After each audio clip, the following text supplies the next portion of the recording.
Selamat malam saudara-saudara, mari kita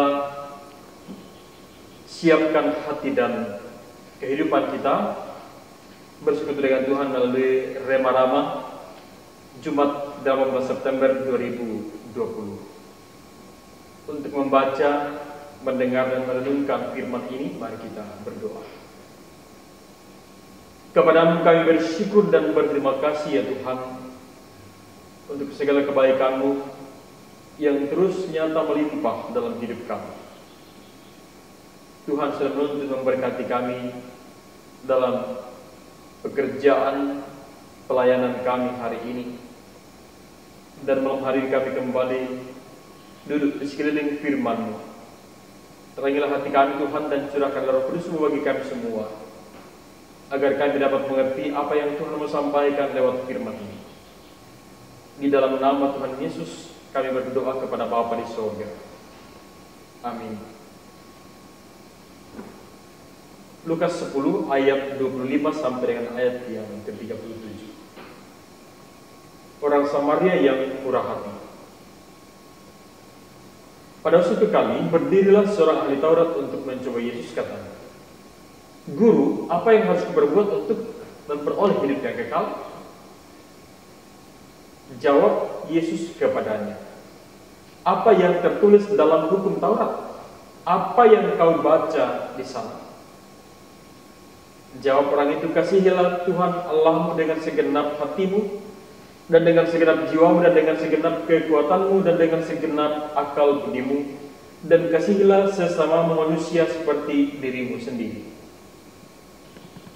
Kata Yesus kepadanya, "Jawab itu benar. Perbuatlah demikian, maka engkau akan hidup." Tetapi untuk membenarkan dirinya, orang itu berkata kepada Yesus, "Dan siapakah sesamaku manusia?" Jawab Yesus, "Adalah seorang yang turun dari Yerusalem ke Yeriko. Ia jatuh ke tangan penyamun-penyamun yang bukan saja merampoknya habis-habisan, tetapi yang juga memukulnya, dan yang sesudah itu pergi meninggalkannya setengah mati. Kebetulan ada seorang imam yang turun melalui jalan itu. Ia melihat orang itu, tetapi ia melewatinya dari seberang jalan. Demikian juga seorang Lewi datang ke tempat itu. Ketika ia melihat orang itu, ia melewatinya dari seberang jalan. Lalu datang seorang Samaria yang sedang dalam perjalanan ke tempat itu, dan ketika ia melihat orang itu, tergeraklah hatinya oleh belas kasihan.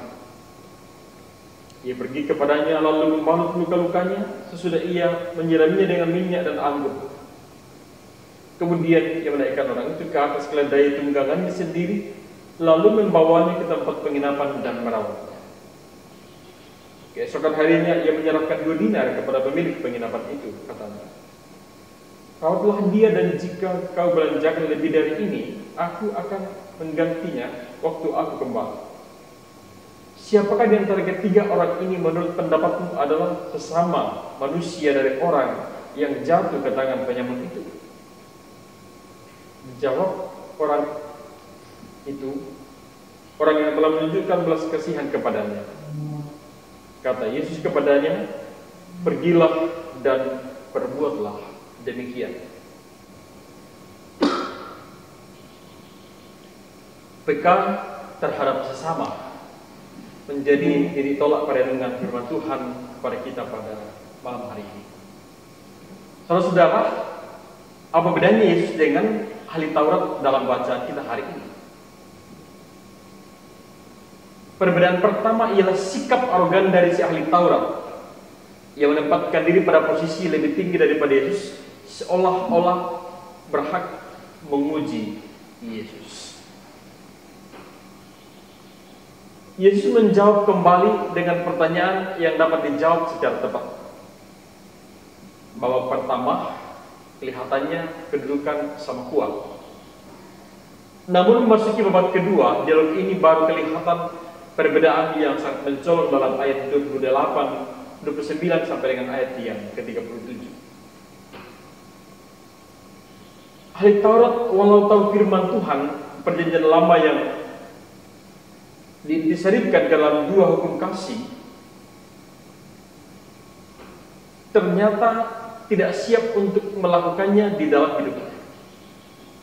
Hal ini terlihat jelas dari jawabannya, siapakah sesamaku manusia?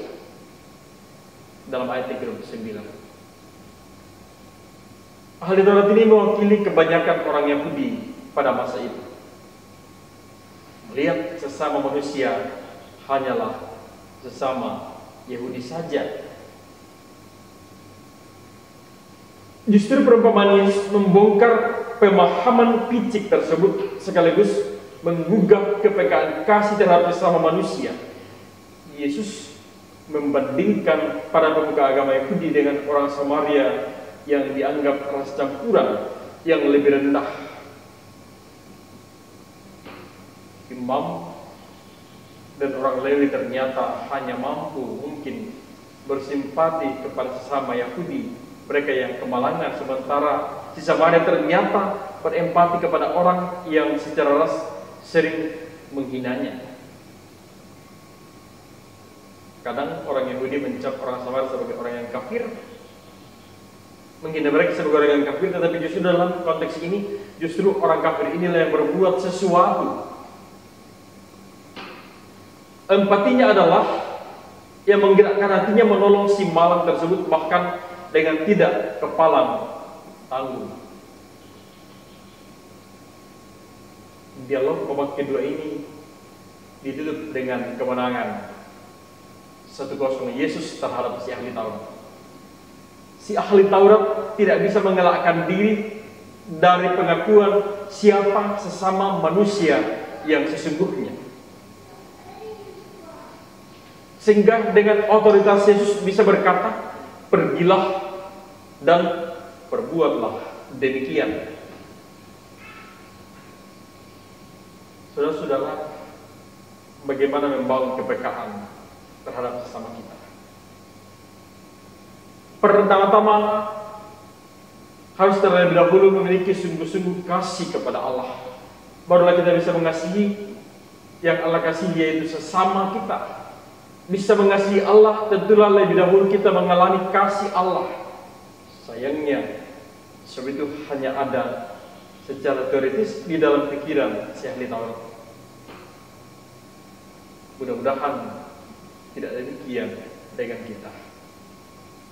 Banyak terjadi dalam kehidupan kita kesenjangan antara idealitas dan realitas, antara yang seharusnya dengan kenyataannya.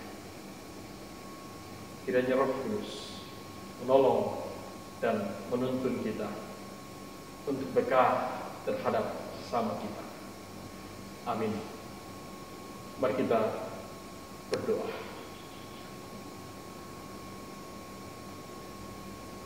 Kami terlalu sering melupakan sesama kami, bahkan kurang peka terhadap situasi real di sekitar kami. Tragedi kemanusiaan terjadi di mana-mana. Begitu banyak orang yang mesti menjadi objek dari kasih kami, namun kami sering menutup mata terhadap fakta dan kenyataan ini. Ampunilah kami Tuhan, tuntunlah kami untuk menjadi pelaku-pelaku kasih terhadap setiap orang yang ada di sekitar kami, tanpa membenarkan diri kami dengan berbagai macam hal. Firman Tuhan sungguh luar biasa malam ini mengajak kami untuk terus-menerus menjalani kehidupan kami di dalam tuntunan dan pertolongan Tuhan, dalam hikmat yang bersumber daripada Tuhan, untuk mewujud nyatakan kasih Allah yang telah kami terima bagi sesama yang ada di sekitar kami. Kami tidak mampu tanpa campur tangan Tuhan. Ya Bapa di sorga, malam hari kami berdoa memohon pimpinan dan penyertaan-Mu melalui malam ini dalam tuntunan dan pertolongan Tuhan, bahkan dalam karya penyelamatan Tuhan sendiri. Kami doakan pemerintahan bangsa kami. Kami doakan jemaat-Mu dalam pergumulan sakit, dalam pergumulan karena beban duka cita. Tuhan kuatkan dan hiburkan mereka. Kami doakan pemerintah bangsa dan negara kami, bahkan juga orang tua, saudara, istri, suami, dan anak-anak kami yang juga terpisah, Tuhan jaga, lindungi, dan peliharakan mereka. Ampuni salah dan dosa kami, di dalam nama Tuhan Yesus kami berdoa. Amin. Demikian renungan kita malam ini. Tuhan Yesus memberkati dan menolong kita. Amin.